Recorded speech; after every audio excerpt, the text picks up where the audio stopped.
Right, where we're at so far then. Basically, I have washed it, rinsed it, and I've put something called ceramic wax on it.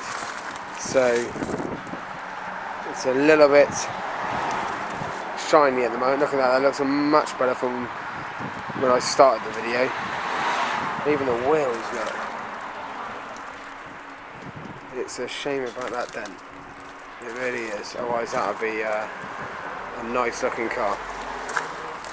Well, it still is a nice looking car, though I'm not a fan of French cars. But I like the way this has come up so far. This is only just half of the detailing I will be doing to the car. I'm not actually going to do any more to the exterior. That is why absolutely pointless, especially when I'm using it as a daily drive. So I'm not going to detail it until I come to sell it. There's loads of videos on YouTube that tell you how to wash your car. That is not what I'm doing. I'm not telling you guys how to wash your car. I'm just showing you guys how I've washed mine. I'm sure you guys don't need me to tell you how to wash your car, but I will tell you what I've done to it to get it up looking like this. To be honest, it wasn't so bad. There's a lot of videos on YouTube that tell you guys how to wash the most grottiest looking cars onto the interior. Now, interior's not too bad, but if you can see there is some stainage on the seats. There we go. Now, yeah, this is a dirt in it. To be honest, the back seats are actually alright. I mean, look at the sponge on that. Look how soft that is. There's not many cars you get that kind of softness in the seat. Look at it. That's really soft. And even the headrests are really spongy. But the arms of these front chairs are not. They are actually pretty stiff, and there's not much giving them when you're trying to get out of the car. So basically, yeah, this whole interior needs a good clean up. Interior wise, the worst thing at the moment is that the wear on the steering wheel. Come out a bit. There you go. That is I would say, the worst part of this interior, which is common, especially for a car of the mileage and age. There's also some bits there around that mirror, but for the cost of a new mirror, well, even a replacement mirror, it might actually be worth just changing it just to tidy the interior up. I'm not going to bother changing that steering wheel though. There is no point.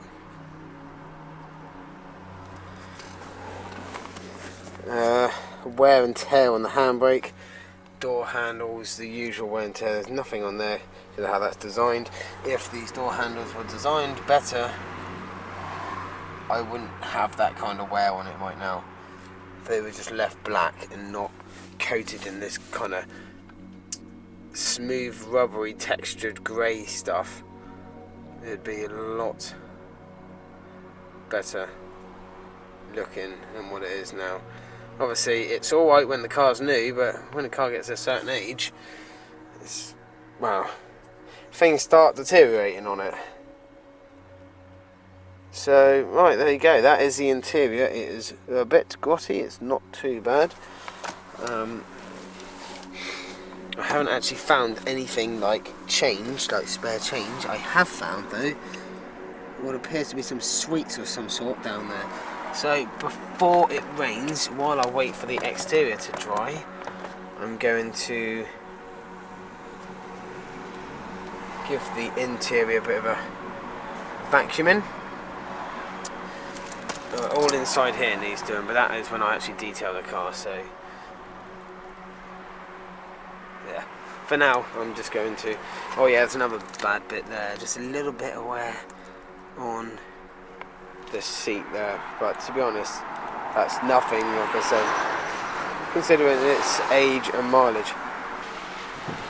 Right, well, it's been just over a week since the part before this. Done the cleaning of the exterior and the interior. Now, the day is awful today. It's a really wet day. So there's not much I can do in the way of exterior. Now onto the detailing of the engine bay. Now, as I got it, there was a lot more leaves under here than there is now. I've had to clear some out because every time I had the heating on, I was getting all the leaves sucked up into the heater. Kept blocking the heater up, so I've had to pull them all out. Other than that, that's just what's left over. Now, got my Karcher. That's going to vac it all up.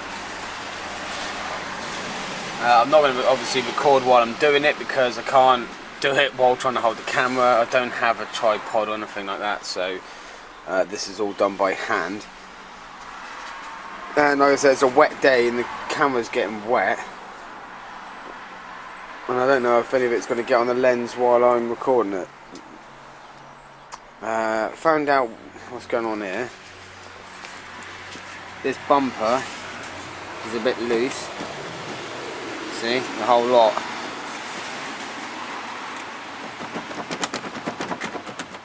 Moves.